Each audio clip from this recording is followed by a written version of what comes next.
Ұзатылып бара жатқан қызына тілек емес, құдаларға тапсырма айтып кетті.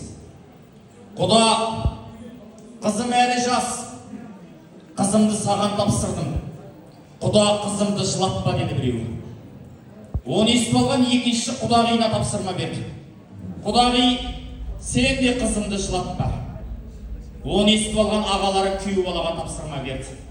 Қызымызды жылатпа, қызымызды жылатпа деп.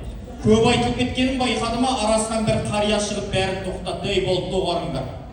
Қызымды жылатпа деп құдасы құдасына тапсырып, қызымды жылатпа деп құдағиына тапсыра бергенше, қызымды құдай жылатпасын деп неге біреуін дұға жасамайсыңдар осы?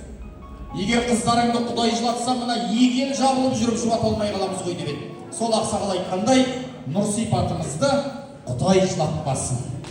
Тек осылардың қуанышына тілеулес тілеуқор болатын сәтіміз көп болсын. Ал жеңеше, ағайынмен күнде көрісіп, мынандай қуанышты бөлісіп жатқаны жоқ. Осы сәтті бір естелікке суретке түсіріп алайық.